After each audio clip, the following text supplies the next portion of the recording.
자, 이번 시간 논의 들을 주제는 매도인의 담보 책임 등에 관한 주제가 될 테고, 하나, 둘, 셋, 크게 한 서너 개 정도 쟁점이 되는데, 일단은 매도인의 담보 책임이라는 거, 이런 식이죠. 갑소유 X 부동산에 대해서 을에게 매도하기로 계약을 체결을 하게 됩니다. 자, 근데 이때 문제가 되는 것이, 자, 갑이 어떤 이유가 있어서 이 부동산을 을에게 넘겨줄 수 없는 상태 등이 있다라고 했을 때, 또 넘겨주더라도 일부만 넘겨주거나, 또 넘겨줬는데 아예 나중에 을이 소유권을 취득하지 못하는 이런저런 사태가 벌어졌을 때, 설령 매도인에게 고의나 과실이 없다 할지라도 매수인이 일정한 책임을 물을 수 있는 것을 가리켜서 매도인의 담보 책임이라고 부르게 됩니다. 그래서 자, 우리 매도인의 담보 책임에서는 내용이 이렇게 돼 있어요. 자, 우리 시험용으로 공부하실 때, 자, 첫 번째 대금 감액 청구권이라고 하는 것이 하나의 이슈가 되게 됩니다. 자, 그래서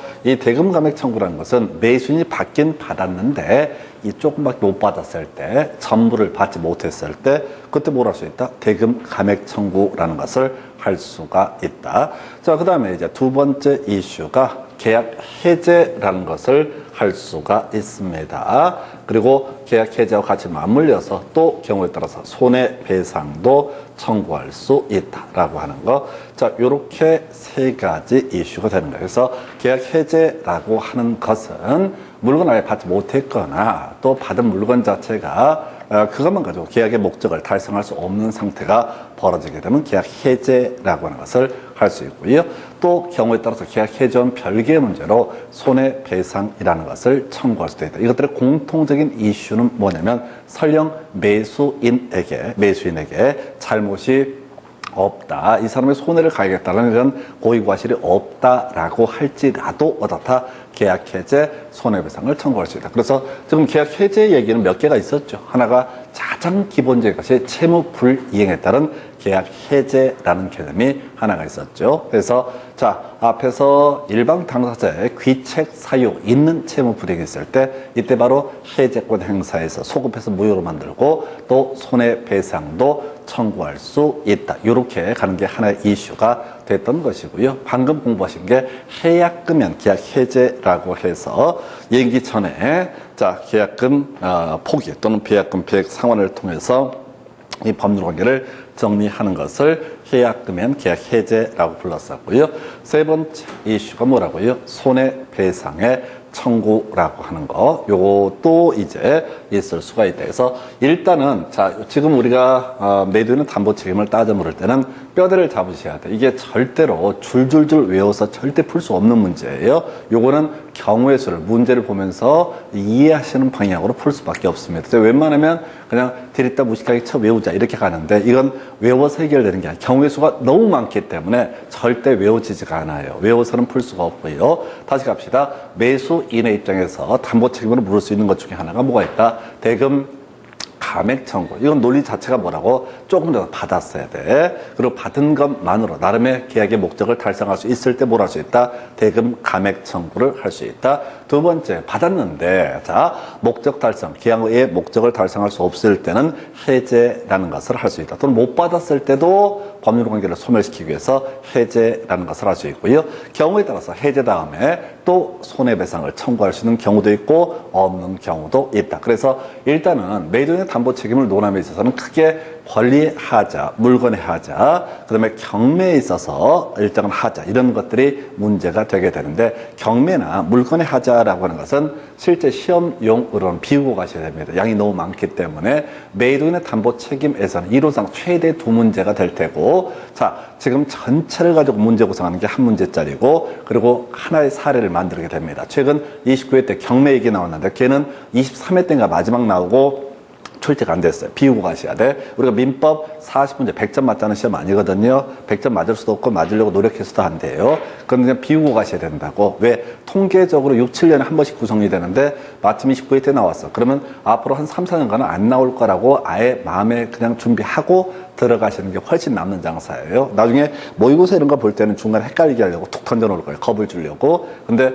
시험 보실 때는 설령 그런 문제가 나왔을 때 쫄지 말고 그냥 에라 모르겠다. 이건 넘겨야 된다. 이렇게 훈련하셔야 돼요. 그러니까 모의고사를 보고 훈련할 때부터 한 80% 정도를 거의 숙달, 줄줄줄 이게 필요한 것이지 양을 조금이라도 늘리면 말려버립니다. 그래서 일단 매도인의 담보 책임이라고 하는 거. 일단 스토리부터 다시 갑시다. 매매라고 하는 거. 자, 이렇게 봤었죠. 매매라고 하는 거. 낙선계약이다. 두 번째, 쌍무계약이다. 그리고 세 번째, 유상계약이다. 그래서, 지금 이제 쌍무계약일 때는, 자, 그런 게 있었죠. 동시행위 항변권하고 위험부담의 법리라는 것이 문제가 되게 될 것이고, 유상계약일 때는 매매에 관한 규정을 준용한다라고 했기 때문에, 소위 나중에 교환계약, 임대차 계약도 유상계약이거든요. 그래서 매도인의 담보 책임 등에 관한 조항도 여전히 적용이 되게 된다. 이렇게 이제 가는 거예요. 그래서 일단은 기본 틀, 대금 감액 청구, 계약 해제, 손해배상 청구, 요거만 가지고 자 시험장에서 경우수를 따져보는 수밖에 그게 제일 싸게 먹혀요. 그리고 이제 같이 갈 것이 자 몰랐다라는 것을 우리는 뭐라고 그런다? 선의라고 부르게 됩니다. 그래서 담보책임을 물을 수 있는 게 기본적으로 1년이거든요. 기본적으로. 자, 지금요, 물건을 샀어. 근데 물건에 권리 하자가 있어. 근데 몇 년 지났다가 얘기를 한다? 이러면 안 되는 거예요. 요건 기본적으로 안 됩니다. 그 다음에 이제 물건의 하자는 6개월입니다. 상식적으로 하나 알아두세요. 내 물건을 샀다고. 물건에 하자가 있다고. 한 15년 쓰다가 하자가 있네? 이거 안 돼요. 6개월에 담보책임 물어야 됩니다. 이게 현실적으로 되게 많은 문제가 돼. 그래서 매도인이 있고 매수인이 있어. 근데 매도인이 물건 아파트를 넘길 때 아래층하고 그 물이 세네 만에 이런 분쟁이 있었다고 치십시다. 근데 그 얘기를 안 하고 팔고 가버렸어. 3년 반 만에 다시 밑에 층에 연락이 왔어. 3년 반 전에도 저희가 얘기했었다. 밑에 층 사람들 성격이 되게 무난한 거죠. 3년 반 전에 얘기했다가 갑자기 3년 반이 지나서 갑자기 위층 사람이 또 얘기를 해. 그러면 이제 위층 사람, 만약에 이 사안에서 있는 거죠. 아파트를 사고 파는데, 이게 이제 아파트라고 쳤을 때, 밑에 층, 병하고 이런저런 분쟁이 있었어. 물이 새네, 안 새네. 그리고 나서 6개월 되기 전에 이 사람이 알고서 6개월 되기 전에 뭘 할 수 있다고요? 이 사람한테 물건의 하자를 이유로 해서 담보 책임을 물을 수 있다고. 담보 책임을 묻는 방식은 대금 감액 청구, 계약 해제, 손해배상 청구 등으로 갈 텐데 뭐 이런 사안은 뭐 큰 계약 해제까지 갈 것 같지는 않고 손해배상 청구 이런 식으로 가게 되는 거죠. 제가 실제 요 근래 겪었던 사안이라니까요. 저 아는 사람이 집을 팔았는데 3년 6개월 전에 팔았어. 근데 이분이 집주인이 어찌어찌 소송을 해서 이 사람이 뭐가 어쩌고저쩌고 해서 물건을 하자가 있으니까 담보책임 묻겠다 이런 취지로 뭐 연락이 왔나 봐요. 근데 법을 모르니까 하여튼간에 뭐 얘기를 해. 그럼 왜 나한테 연락을 하나? 내가 무슨 변호사냐고. 그 자세한 얘기는 그쪽하고 하시죠. 제가 통화를 하죠. 그럼 이제 그 아줌마는 뭔가를 얘기를 듣고 싶어요. 그럼 내가 얘기를 하냐고. 담보 책임에 대해 설명을 해줄 수 있어요. 6개월 지나면 책임을 못 물어요. 이것만 결론이야. 근데 이제 이때는 이제 뭔 얘기하려고 하냐면 안날, 계약일, 요게 이제 하나 이슈가 되는 거예요. 처음부터 알았을 때는 언제 계약일을 기준으로 판단할 테고 몰랐다. 선의라고 하는 사람은 어떻다? 안날. 그래서 권리하자는 나중에 1년입니다. 그래서 이게 전부야. 다시 선의 악의를 가지고 안날, 계약일 기준으로 1년 이내에 담보책임을 물을 수 있다. 담보책임의 유형이라고 하는 것은 대금 감액 청구가 될 수도 있고 계약 해제가 될 수도 있고 손해배상 청구도 할 수가 있다. 다 된다는 게 아니라 사안사안마다 되기도 하고 안 되기도 합니다. 그리고 공통적으로 이때 1년이라고 하는 게 이게 이제 권리하자라는 개념이 되는데 일단 이 상황에서 전체 빼도부터 보겠습니다. 손해배상. 지금 아까 매도인의 담보책임 유형 중에서 손해배상이라는 개념이 있다고 그랬어요. 그리고 다시 한번 매도인의 담보책임은 소위 매도인은 무과실 책임입니다. 매도인이 아무 잘못이 없어도 어떻다? 매수인은 매도인에 대해서 일정한 경우에 손해배상 책임 등을 물을 수가 있다. 그랬을 때 결국 이제 손해배상액이 문제가 되겠죠. 손해배상액이라고 하는 거 매수인의 잘못을 참작해서 그 손해배상 범위를 정한다라고 되어 있습니다. 원래대로 치면 이건 무과실 책임이야. 매도인이 아무 잘못이 없어도 무조건 어떠 매도인이 책임을 져야 된다. 이게 기본 구조가 되게 될 텐데, 자, 혹시 그 손해 발생에 또는 손해 확대에 매수인도 기여를 했다면 그 부분을 빼고 어떻다 손해배상액을 산정해야 되는 제일 어려운 주제 중에 하나. 두 번째, 면책특약이라고 하는 거. 이게 이제 지금 한 5년 사이 2번인가 답이 됐어요. 그래서 이것도 괜찮죠. 왜냐면 지금 담보책임 아예 면책특약을 계약서에 넣습니다. 그러면은 자, 그럼 매도인은 책임을 져요, 안 져요? 매매 목적물에 대한 담보책임 면책특약을 매도인이 지지 않는다라고 이런 특약을 넣었을 때 매도인 책임 져요, 안 져요? 그냥 져요, 이렇게 외우시라고. 당연히 안 지겠지. 그럼 이제 사쪽에부터 알면서도 고지하지 않은 하자. 항상 시험에는 이게 나온다고. 예외가. 그러니까 담보책임 면책 특약이 있다고 해서 무조건 매도인은 담보책임 면책이 되는 게 아니다. 그러니까 우리가 시험 공부용으로 외우실 때는 면책 특약이 있으면 면책이 면책된다 안 된다. 면책 안 된다 이렇게 무식하게 외우시라고.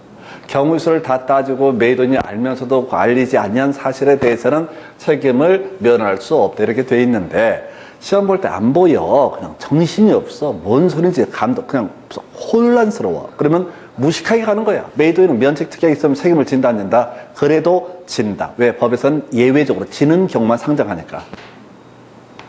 두 가지입니다. 다시.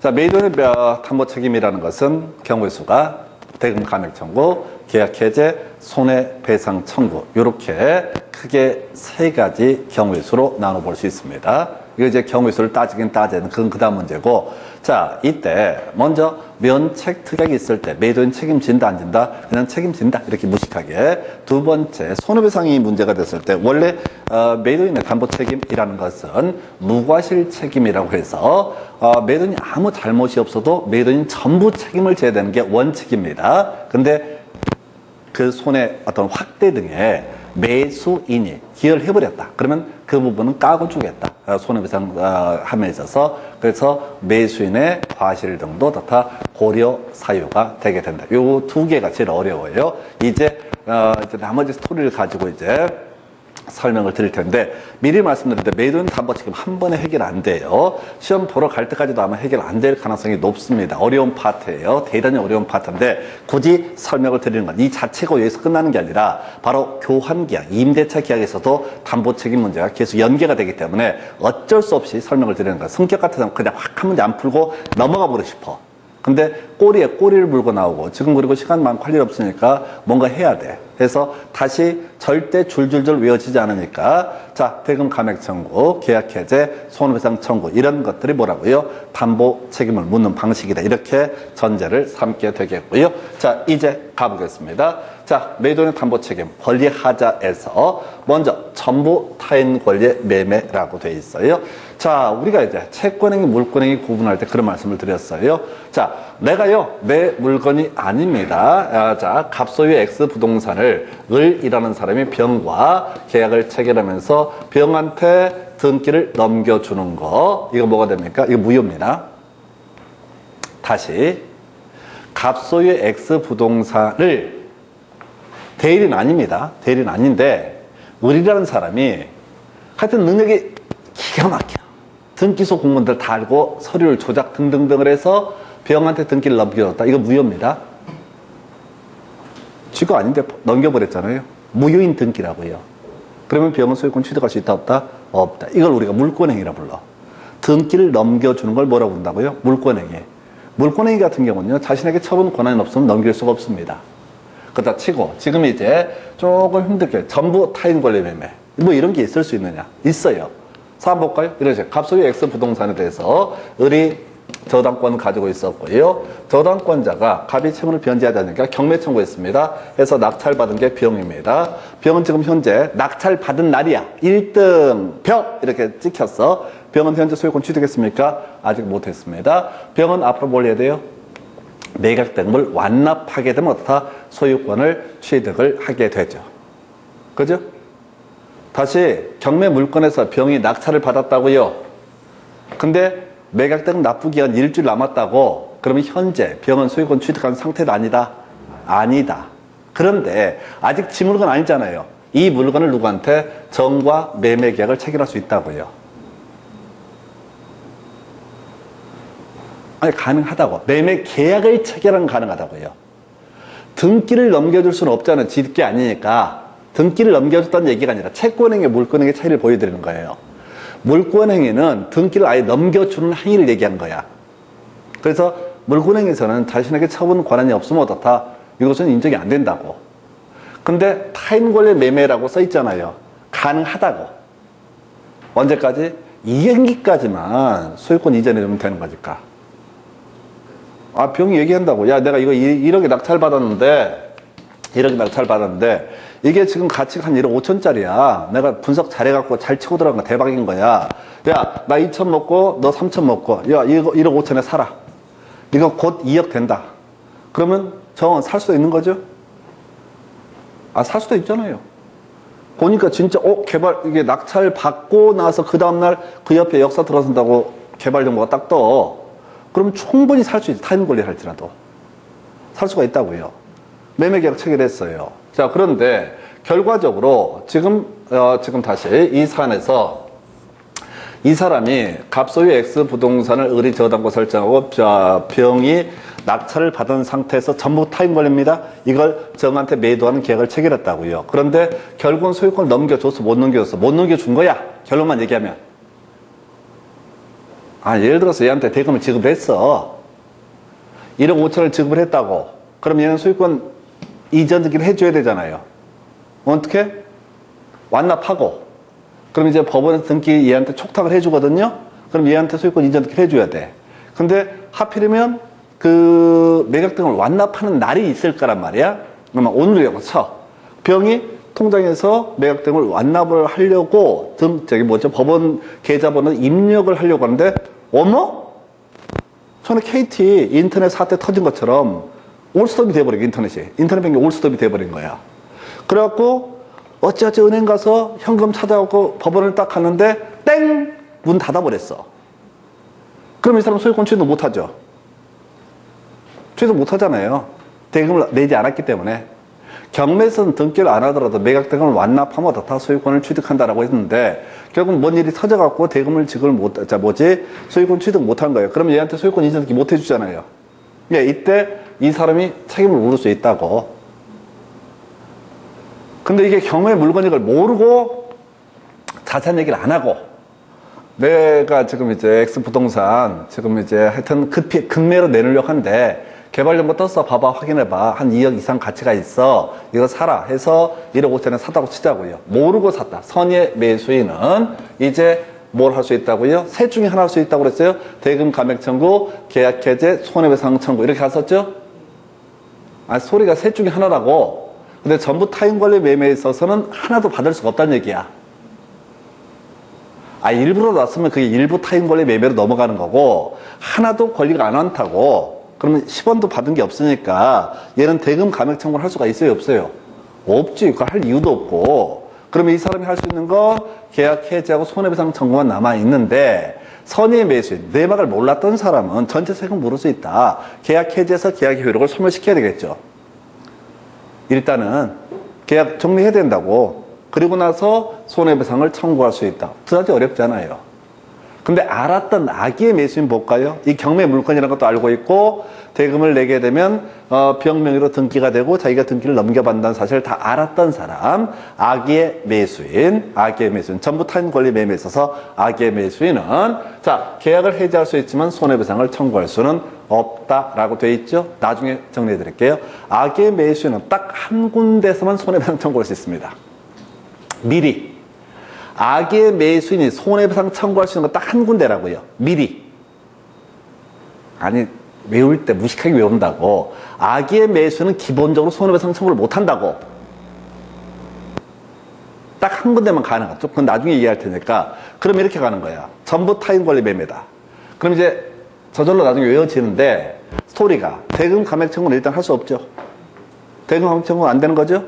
그러니까 이제 계약 해지나 손해배상의 문제가 발생하는데 악의 매수는 딱 한 번만 손해배상 청구한다고 한참 있다가 그러니까 악의 매수는 손해배상 청구 못한다.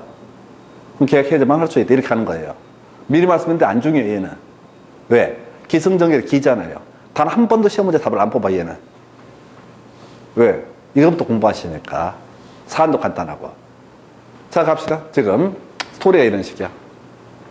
대금 감액 청구, 계약 해제, 손해배상 청구. 셋 중에 하나를 하는 거라고. 근데 악의 매수는 딱 한 번만 손해배상 청구할 수 있다. 한참 있다가. 그럼 이제 나머지 간단해지는 거예요. 선의의 매수인이다. 그러면 대금 감액 청구는 안 되니까 계약 해제, 손해배상 청구할 수 있다. 악의 매수인. 계약 정리해야 되잖아요. 아니 불가능한 상태인데 정리해야 될까? 막연하게 그래서 계약 해제하고 끝난다고. 근데 손해배상 청구는 안 된다고. 왜? 나중에 한 번만 써먹을 수 있으니까.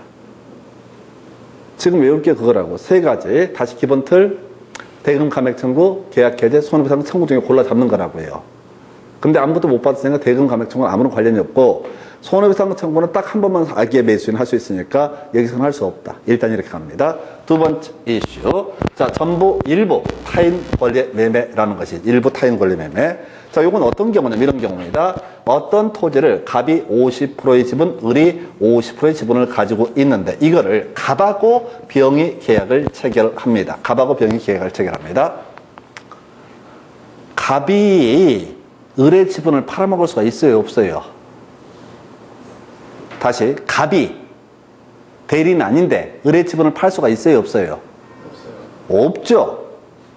그래서 갑이 을의 지분을 매도하는 병한테 매도하는 계약을 체결했다. 이건 무효입니까, 유효입니까? 유효. 아까 전부 타인 권리의 매매도 계약 자체는 유효하다고 그랬어요. 아니 이렇게 착각하신다고. 소유권을 지분권을 넘겼다는 얘기가 아니라고. 등기를 넘기는 건 무효라고. 다시 타인의 지분권 자체를 등기를 넘겨주는 건 무효라고. 그 사람한테 처분 권한이 없기 때문에. 그런데 처분을 하기로 하는 계약은 어떻다고요? 유효라고. 넘겼다는 얘기가 아니라 얘가 어떻게 할 수 있어? 얘한테 사서 넘길 수도 있잖아. 또는 설득을 해서 넘길 수도 있고. 그러니까 계약이라고 하는 건 참 주의하실 게 뭐냐면 채권 계약이라고 하는 건 이 계약이라고 하는 게 제일 본질이 뭐냐면은 지금 당장 얘기가 아니라 3달 후에 4달 후에 얘기라고.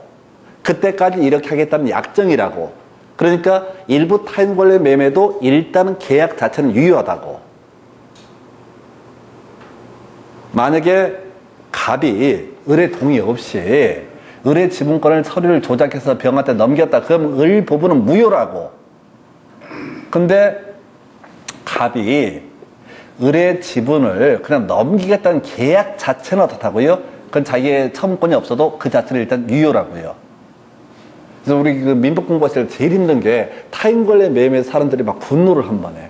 웃긴 새끼들이 왜 남의 걸 팔고 지랄이야 이렇게. 아니요. 등기를 넘겨주기 전이니까 상관이 없다고. 등기를 넘기는 건 무효입니다. 근데 등기를 넘겨주기 전에 내가 사서 주겠다라든가 설득을 해서 팔도록 하겠다라든가 이런 식의 취지이기 때문에 계약 자체는 유효라고요. 그러니까 우리가 이제 욕 나온 데 몇 군데가 있어. 제 3자료형 계약할 때 웃긴 새끼들이에요. 왜 그냥 복잡스럽게 그냥 돈 받아서 주면 되는 거지. 그럼 왜 매수인한테 제 3자한테 대금을 지급하고 약정을 웃긴 새끼 그냥 왜 지랄들이야. 필요한 이가 있겠지. 현실적으로. 아까 조폭 사건 있었잖아요. 조폭이 난 너를 못 믿겠고 제3자가 보증을 해라. 그럼 내 재산 넘길 테니까 매수인이 보증하게 되면 어떻게 돼? 매도인은 일단 생명을 부지할 수가 있지. 사람 살리는 일이 엄청난 일이야. 그래서 다시 갑이 을의 지분 자기 거 아닌데 병한테 한꺼번에 매도하는 계약을 체결했다고. 이 계약 자체는 어떻다? 유효하다. 그런 상태에서 일부 타인 권리 매매란 얘긴 즉슨 결국은 을의 지분을 병한테 못 넘긴 케이스예요. 그래서 일부 타인 권리 매매 이 부분은 어떻다? 넘어오지 않았다는 얘기야. 그러면 누구 입장에서 병의 입장에서 책임을 묻겠다는 얘기죠. 세 가지 대금 감액 청구, 계약 해제, 손해배상 청구 세 가지로 가야 되죠. 일부 받았죠? 일부 받았죠? 그러면 이 지분만으로도 계약의 목적을 달성할 수 있다면 어떻다? 대금 감액 청구. 선의 매수인부터 보고 있습니다. 몰랐다가 지분 다 넘긴다고 해서 다 넘어온 줄 알았었는데 50% 지분밖에 안 와. 그래도 자기는 충분한 어떤 나름의 계약의 목적을 달성할 수 있다. 그러면 이제 원래 반밖에 안 왔으니까 대금 감액 청구 할 수 있겠죠? 그죠? 그리고 이제 손해배상 청구도 가능하고 중요치 않고요. 그 다음에 자, 50% 지분만을 가지고는 계약의 목적을 달성할 수 없다 했을 때 일부 타인 권리 매매 선의 매수인은 자, 안날로부터 1년 내에 계약 해지하고 손해배상을 청구할 수 있다라고 하는 거. 그냥 가는 거야. 계약 해제 나오면 다 손해배상 청구 가는 거. 아까 악의의 매수인만 뭐라고요? 손해배상 청구할 수 있는 딱 한 군데밖에 없다고. 자, 그렇다 치고 여기서 일부 타인 권리 매매에서 악의의 매수인. 대금 감액 청구는 논리적으로 가능하겠죠. 대금 감액 청구는 가능하겠죠. 일부 받았으니까 사정 설명했다고 내가 을한테 설명을 해갖고 설득을 해갖고 이 지분을 같이 넘기도록 할게. 그래서 뭐 그래도 좋고 아니어도 좋고 하여튼 계약한 다음부터 1년 내 대금 감액 청구할 수 있다. 두 번째, 계약 해제 손해배상 청구는 할 수가 없다라고 하는 거 이미 알았잖아요. 이미 알았다는 얘기는 을의 지분이 안 올 수 있다는 걸 얘는 이미 알고 있었어. 그럼 나 계약 나가래 시킬래? 이거 안 된다는 거지. 이거는 계속 뼈대만 잡는 거예요. 그래서 악의의 매수인 뭐라고 이렇게 가는 게 아니라 뼈대만 잡고 그때 소위 리걸 마인드라고 그러는데 법적인 관점에서 그냥 분석하면서 찍어내야 되지 이걸 줄줄줄 외워서는 못 풀어요. 자, 이렇게 하나 보셨고 이게 일부 타인 권리의 매매. 자, 그 다음에 세 번째 이슈 가보겠습니다. 자, 수량 부족 일부 멸실이라고 하는 거 보겠습니다. 수량 부족 일부 멸실. 자, 이건 어떤 경우냐면 자, 갑이라고 하는 사람이 200평 토지다라고 이렇게 해서 을과 매매 계약을 체결을 하게 됩니다. 200평 토지라고 해서 매매 계약을 체결해요. 자, 그런데 또는 이게 200평이라고 한번 볼게요. 근데 나중에 실제 측량을 해보니까 이게 150평에 불과한 경우가 있더라. 등기부에 200평이라고 돼 있어서 200평인 줄 알았는데 실제 이상해서 계산해보니 측량을 해보니까 150평이 돼 있더라. 이런 경우도 있을 수 있다고요. 등기부에서 200평이라고 해서 그 200평이 되는 게 아니거든. 등기부는 기본적으로 공신력이 없다고요. 잘못 표시가 될 수도 있는 거라고. 그래서 200평으로 알고 을과 매매 계약을 체결합니다. 근데 막상 뚜껑을 까보니 150평에 불과하다. 그럼 다시 세 개부터 시작하는 거야. 대금 감액 청구, 계약 해제, 손해배상 청구. 먼저 이 내막을 몰랐던 선의 매수인 대금 감액 청구 할 수 있겠죠. 할 수 있겠죠? 150평밖에 안 되니까 깎아달라. 계약의 목적을 달성할 수 있다는 전제가 쌓였을 때 150평 갖고도 쓸 수가 있다고 쳤을 때 자기가 소망하는 목적을 위해서 그러면 150평 갖고는 이게 안 된다. 그러면 당연히 계약 해제할 수 있다. 이렇게 하는 거죠. 손해배상 쫓아가시면 안 돼? 아니, 이건 시리즈로 나오는 거니까 손해배상 쫓아가시면 안 돼. 그저 손해배상은 딱 한 가지만 기억하는 거야. 악의 매수는 딱 한 번 손해배상 청구할 수 있고 무조건 손해배상 청구할 수 없다. 감 잡으셨죠? 이거는 경우의 몇 번 봐야 되는데 절대 제가 말씀드린 게 줄줄줄 외워지지도 않고 외워봤자 의미도 없어요. 시험장에서. 케이스로 나오니까. 자, 그 다음에 이제 자, 이제 악의 매수는 볼까요? 자, 담보책임 물을 수 없다라고 돼 있죠? 자, 가보십시다. 이 을은 미래를 내다보면 점적입니다. 다 맞춰. 그래서 이 등기부에 이 문제 토지가 200평 돼 있는데 사실은 150평이라는 사실을 너무나 잘 알고 있는 사람. 딱 눈에 보면 띠디디 해서 면적이 얼마가 나온 사람이야. 이 사람이 어머? 담보책임, 대금 감액 청구, 계약 해제, 손해배상 청구 다 안 됩니다. 미친놈이잖아. 150평이라는 사실을 너무나 잘 알면서 200평이라고 생각하고 계약을 체결한다. 얘는 전혀 보호받을 가치가 없는 거예요. 미친놈이라고. 미친놈한테는 담보책임 인정되지 않습니다. 그 다음에 이제 드디어 얘 찾았어. 자, 저당권 등 실행에 따라서 권리를 취득할 수 없게 된 매수인. 자, 이런 경우입니다. 갑소의 X 부동산에서 을이 저당권 가지고 있어요. 그런데 이 부동산에서 병과 매매 계약을 체결을 하게 됩니다. 그래서 병이 이제 소유권 취득 못합니다. 또는 취득했다 잃어버립니다. 어떤 경우수가 여러 개가 있는데 첫 번째, 지금 갑 소유의 부동산을 병이 매수하기로 계약을 체결합니다. 근데 그 사이에 저당권 실행에 대해서 다 딴 사람한테 소유권이 넘어가 버려. 그러면 병은 소유권 취득할 수 없습니다.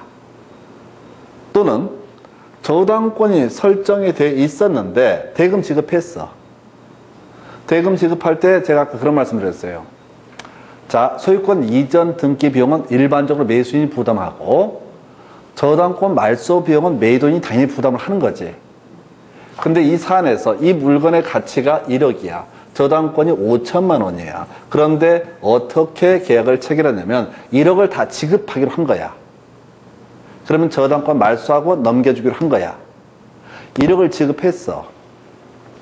1억을 지급했습니다. 등기가 넘어왔어요. 근데 둘이 간 게 아니라 법무사를 통해서 온 거야. 그 사이에 얘가 저당권 정리를 안 한 거야. 그 하는 사이에 을이 저당권 실행을 해버렸어. 그럼 소유권 잃어버리게 되죠? 경우의 수가 두 가지라고. 애초에 저당권 실행에 대해서 아예 권리를 취득할 수 없게 된 매수인. 또는 지금 저당권 실행되기 전에 소유권 등기 넘어왔다가 또 저당권 실행에 대해서 소유권을 취득할 수 없게 된 매수인. 이 사람, 예. 대금 감액 청구할 수 있어요, 없어요? 대금 감액 청구는 안 되지. 실제 남는 게 아무것도 없는데. 일부라도 와야지 대금 감액 청구를 하는 건데. 그래서 계약 해지하고 손해배상을 청구할 수 있다. 누가 악의 매수인도 뭘 할 수 있다고요? 손해배상 청구할 수 있다. 끝. 유일하게 악의 매수인이 손해배상 청구할 수 있는 게 뭐라고요? 저당권 등 실행. 자, 이제 정리하십시다. 되게 간단해요.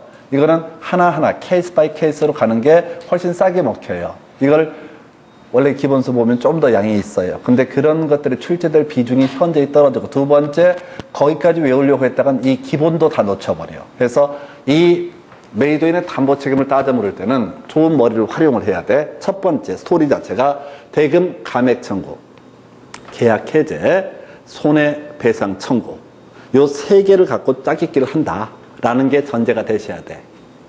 한편 악의 매수인은 저당권 실행 등에 따라 소유권을 취득할 수 없게 된 경우만 손해배상 청구할 수 있고, 나머지는 절대 손해배상 청구 문제는 발생하지 않는다. 이게 두 번째 항목.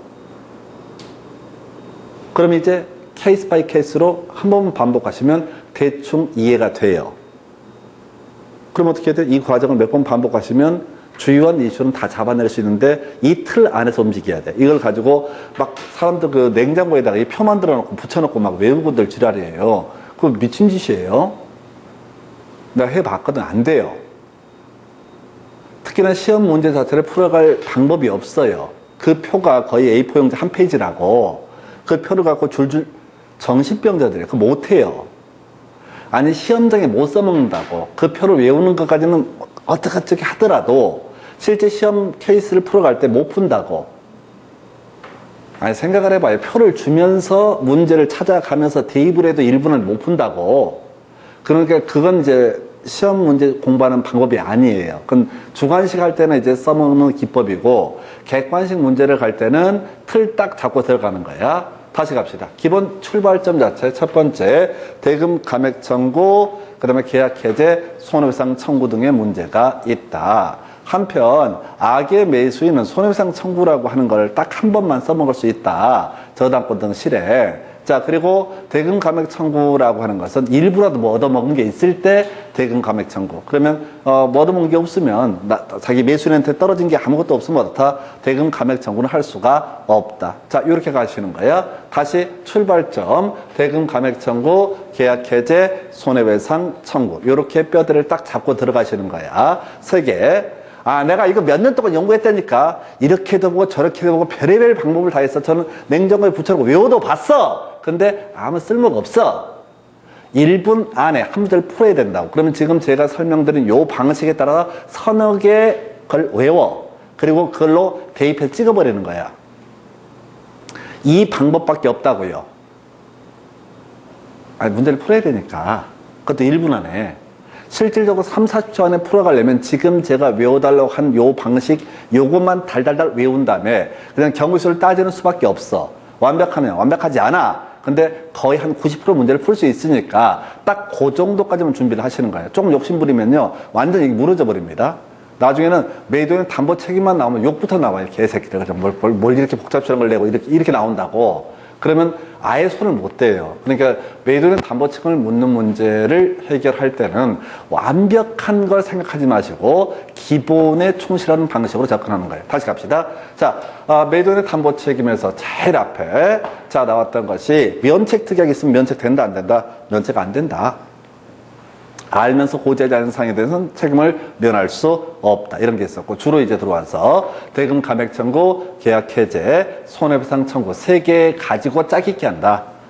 선의 매수인, 몰랐던 사람은 안날로부터 1년, 몰랐으니까 안날로부터. 악의 매수는 계약한 날 이미 알았으니까 계약 일로부터 1년간 담보 책임을 물을 수가 있다. 자, 그리고 악의 매수인이라고 하는 사람, 이 사람은요, 저당권 등 실행에서만 어떻다 손해배상 청구할 수 있고, 나머지는 절대 손해배상 청구를 할 수가 없다. 요렇게 뼈대 잡고, 이제 가십시다. 자, 전부 타인 권리의 매매부터 갑니다. 그래서 아까 설명드린 거예요. 경매 낙찰받은 물건을 사고 파는 계약을 체결했다. 근데 어떤 이유가 있어서 낙찰받은 사람이 이 등기를 매수인한테 못 준 거나 안 주거나 어느 쪽이 됐거나, 아까 이런 경우 있었잖아요. 병이 X 부동산을 낙찰을 받은 상태에서 이걸 예를 들어서 갑이라는 사람한테 매매 계약을 체결할 수 있죠. 등기 넘겨받기 전에. 타인 권리. 근데 얘한테서 대금 받고 제일 악질인 게 을한테 또 팔아버린 거예요. 그리고 얘한테 등기를 넘겨줘 버린다고. 그러면 얘는 소유권 취득 못하죠? 이중 매매 자체, 계약 자체는 문제가 안 됩니다. 대신 손해배상 책임을 져야 되는데, 하여튼 이와는 별개의 문제로 전부 타인 권리의 매매에 있어서, 자, 10원도 한 장 받지 못한 매수인, 이 사람이 담보 책임 물을 수 있는 거. 일단은 대금 감액 청구는 절대 문제가 안 되죠. 받은 게 없으니까. 개털이니까 대금 감액 청구는 허용되지 않는다. 그러면 계약 해지나 손해배상에 문제가 있을 텐데, 악의 매수인 같은 경우에는 손해배상 청구를 딱 한 번만 써먹을 수 있다고. 그래서 저당권 등 실행이니까 악의 매수인 계약 해제만 할 수 있고 손해배상 청구 못하고, 선의 매수인 계약 해제 손해배상 청구 등 할 수 있다. 그냥 적당히 아시면 돼. 그리고 여러분들에게 이 더럽게 어려운 파트인데 이게 몇 번 하다 보면 대충 감이 잡혀. 두 번째, 일부 타인 권리의 매매 해서, 자, 공유 물건에서 일부 지분만 넘어오고 일부 지분 넘어오지 아니한 상태입니다. 자, 그러면 이제 다시 갑시다. 일부 받은 게 있죠? 그럼 공통적으로 대금 감액 청구할 수 있겠죠? 일부 왔으니까. 갑과 을의 지분을, 갑이 50%, 을이 50%의 지분인데, 갑의 병이라는 사람이 이 전부를 매수하는 계약을 체결했다고. 근데 갑의 지분만 넘어왔다고. 그러면 계약의 목적을 달성할 수 있다는 전제 하에서 선이든 악이든 간에 대금 감액 청구할 수 있다. 자, 한편, 자, 지금 선의 매수인은, 자, 이게 계약 목적을 달성할 수 없다는 전제가 쌓여 있습니다. 그럼 계약 해지하고 손해배상을 청구할 수 있다. 그 다음에 이제 악의 매수인은, 자, 대금 감액 청구만 할 수 있고 계약 해지는 손해배상을 청구할 수가 없다. 왜? 이 사람 자기가 다 알고 있었던 얘기. 이런 사태가 터질 수도 있다는 걸. 그래서 담보 책임을 이거 물을 수가 없다. 대금 감액 청구만 가능하다. 한 번에 못 외워져요. 줄줄 안 돼요. 몇 번 보시면서 자연스럽게 암기하시는 거예요. 자, 그 다음에 수량 부족, 일부 멸실이라고 했을 때, 자, 먼저 선의 매수인 대금 감액 청구할 수 있겠죠? 선의 매수인 대금 감액 청구할 수 있겠죠? 일부 왔으니까. 근데 그것만 가지고 목적 달성할 수 없으면 해지하고 손해배상을 청구할 수 있다. 악의 매수는 미친놈이라고 그랬어요. 150평짜리 토지를 200평이라고 믿고 계약을 체결하는 게 정신이 나간 거잖아. 그러니까 얘는 담보 책임 물을 수 없다. 그리고 저당권 등 실행에 따라서 권리를 취득할 수 없게 된 매수인, 선의악이 불문하고 계약 해제 그 손해배상도 청구할 수 있다. 당연히 여기서는 뭐는 대금 감액 청구라는 것은 성립할 여지가 없다라고 하는 거예요. 이렇게 가시는 거예요. 이걸 이제 이 뼈대를 딱 잡은 상태에서 몇 번 반복하시면 대충 세팅이 되고, 거의 시험 문제의 대부분은 뭐 얘 나오면 무조건 답이고, 대부분이 수량 부족하고요. 그 다음에 일부 타인 권리 매매를 가지고 주로 시험 문제가 구성이 됩니다. 경우 수가 많기 때문에. 그리고 공통적으로 선의 매수인은 자, 안날로부터 1년이고요. 그 다음에 악의 매수는 계약 일로부터 1년. 이렇게 가시는 거야. 그래서 딱 요 정도까지만 준비하시는 겁니다. 그 외에도 자, 아까 우리 물건의 하자라고 하는 개념이 있다고 그랬어요. 아파트 하자가 있는 상태에서 물건을 팔아버렸다라고 했을 때 6개월 내에 선의 무과실의 매수인이라는 사람이 소위 어떻다 담보 책임을 물을 수가 있다. 뭐 그렇게 하는데 큰 이슈 안 돼요. 자, 저는 이제 우리 15년 정도 역사에 한두 번 이슈가 됐던 주제인데 비우고 가실 거. 그 다음에 경매에 있어서 하자라고 하는 거. 이것도 29회 때 구성이 되고 23회 때 구성되는데 비우고 가시고. 나중에 문제 보면서 한두 개 체크하는 걸 제외하고는 아예 비우고 가셔야 돼. 그래서 이 파트, 매도인의 담보 책임 파트는 경우수가 너무 많은데 1년에 이론상 최대 2문제, 작으면 1문제 구성되는 그런 영역이고요. 자, 주로 일부 타임 관리 매매, 또 하나가 수량 부족, 일부 멸실, 저당권 등 실행. 딱 요 정도까지만 준비하시면은 그 지문 중에서 평균적으로 한 60%에서 뭐 80%, 그냥 5개 지문 중에서 서너 개 지문을 소화할 수 있고, 그럼 대충 그 정도 선에서 문제를 풀 수 있지, 더 이상 들어가시면 너무 힘들어져요. 제가 이제 민법 공부할 때 제일 힘들었던 개념상이 아니라 외울 게 절대적으로 많던 영역이 매도인의 담보 책임인데, 저는 다 외웠었거든요. 근데 의미가 없어. 왜냐면 그걸 몇 번을 하고 몇 번을 하고 몇 번을 해도 실제 시험 문제를 풀어갈 때는 그게 줄줄줄 떠오르지 않아. 그러니까 결국은 대금 감액 청구, 계약 해제, 손해배상 청구라는 틀 아래서 지지고 볶고 하는 건데, 악의 매수인은 딱 한 번 손해배상 청구할 수 있다. 요렇게 가시게 되면 경우수를 대충 따드릴 수 있습니다. 마지막 주제, 교환 계약에 대해서 설명을 드리겠습니다. 자, 교환 계약은요, 1년에 한 문제꼴로 구성이 되게 됩니다. 해서 사례형으로 나오기도 하고요. 자, 일단은 교환계약의 법적 성질부터 설명을 드리겠습니다. 교환계약 낙성계약입니다. 우리 매매교환 임대차 모두 어떻다? 낙성계약. 자, 승낙이 있으면 어떻다? 성립하는 계약. 그러면 매매교환 임대차와 마찬가지로 이건 쌍무계약이죠. 쌍무계약에서 파생되는 문제가요, 위험 부담의 법리하고요, 동시이행의 항변권이라고 하는 거. 동시이행의 항변권은 뭐죠? 일방 당사자가 자신의 채무를 이행하지 않으면서 타방 당사자에게 채무 이행을 요구했을 때, 자, 원래 자신의 채무를 이행하지 않게 되면 계약 해제를 당할 우려가 있는데, 동시이행의 항변권이 있으면 어떻다? 이행 지체가 있다 할지라도 계약 해제를 당하지 않는다. 이렇게 하나 봤었고요. 그리고 또 하나 이슈가 되게 될 게 계약 해제가 하나가 있었고, 그 다음에 유상계약. 자, 유상계약은 매매에 관한 규정을 준용한다고 그랬었죠? 매매에 관한 규정이 되게 많은데, 자, 이게 이제 방금 보신 매도인의 담보 책임, 매도인의 담보 책임, 이런 것이 뭐라고요? 바로 매매에 관한 규정의 한 내용이 되게 된다. 요렇게 전제를 삼게 됩니다. 해서 자, 요거를 보게 되면은 이 교환계약 파트는 이제 출제하는 이슈가 몇 개가 딱 유형화되어 있는데요. 그 중에 하나가 지금 이제 계약의 성질을 물어보는 거. 이게 통계적으로 한 3, 4년에 한 문제. 해서 쌍무계약이요, 교환계약이요, 낙성계약이다 라고 하는 것을 가지고 하나 이슈. 그 다음에 이제 굳이 설명드릴 건 제일 문제 통계적으로 답을 많이 보는 게 둘 중에 하나예요. 보충금 지급 약정하고요, 바로 매도인의 담보 책임에 관한 규정을 준용한다. 이게 거의 이슈가 됩니다. 해서 자, 먼저 보충금 지급 약정에서 당사자 일방이 금전의 재산권 이전과 금전의 보충 지급을 약정한 때 금전에 대해서는 매매 대금에 관한 규정을 준용한다라고 되어 있죠. 해서 이 얘기입니다. 갑소유의 X 부동산과 을소유의 Y 부동산 플러스 1,000만 원이라고 하는 거, 이렇게 교환 계약이 체결을 하게 됩니다. 이때 1,000만 원 더 주기로 한다라는 것을 뭐라고 한다? 보충금 지급 약정이라고 부르게 됩니다. 자, 이거랑 우리 혼동하면 안 되는 게, 방금 우리 계약금 계약할 때 헷갈렸던 부분 중에 하나인데요. 자, 지금 매매계약을 체결하면서 매매계약이 종된 계약으로서 계약금 약정을 합니다. 근데 계약금을 교부하지 않게 되면은 매매계약을 해지할 수 있다 없다? 없다고 그랬어요. 계약금 계약은 매매계약이 종된 계약이기 때문에 종된 부분, 아까 사은품에 문제가 있다고 해서 핸드폰 구매 계약을 취소할 수 없듯이, 나가리 시킬 수 없듯이 계약금을 교부하지 않았다고 해서 매매 계약 자체를 해제하는 것은 허용되지 않는다라고 설명을 드렸어요. 요거랑 이제 착각할 수 있는 게 바로 이 파트입니다. 해서 지금 보게 되면은, 자, 매매 대금에 관한 규정을 준용한다라고 해서 이 사람이 이렇게 돼 있어요.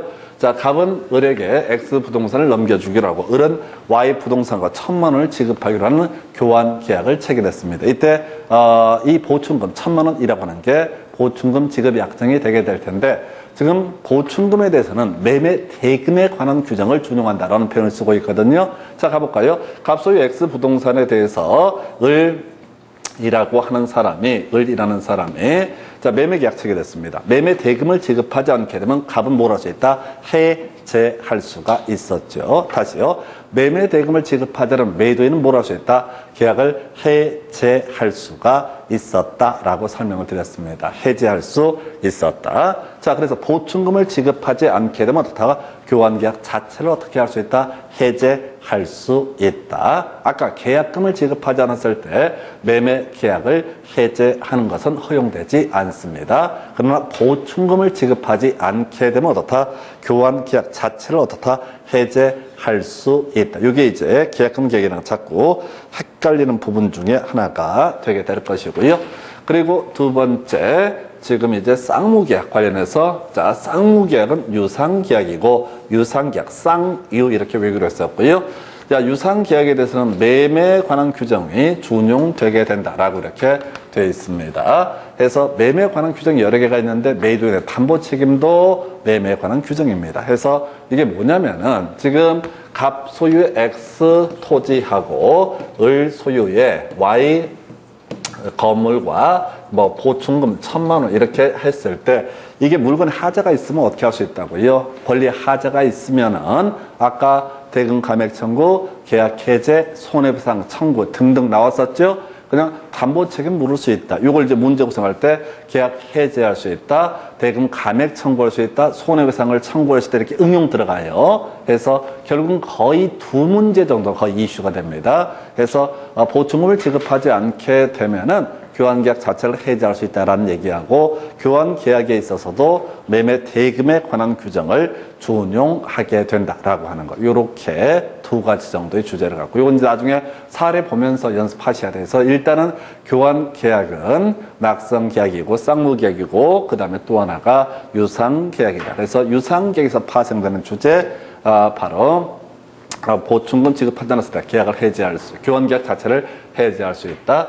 쌍무계약에서 자 다시 그런 게 하나가 있겠고, 예, 그 정도까지 해서 지금 보충금 지급 약정 얘기하고요. 자, 매도인 담보 책임 이 두 개가 거의 다 문제의 케이스인데, 이건 거의 다 케이스로 구성이 되니까 나중에 우리 교재 나오면 그 교재 가지고 보시게 될 되게 간단한 주제입니다. 대신 논의의 전제가 매도인의 담보 책임 같은 이 부분 매매 파트가 좀 정리가 돼야지 이게 해결이 돼요. 자, 오늘 여기까지 가지고 다음 시간에 임대차부터 이어가겠습니다. 수고하셨습니다.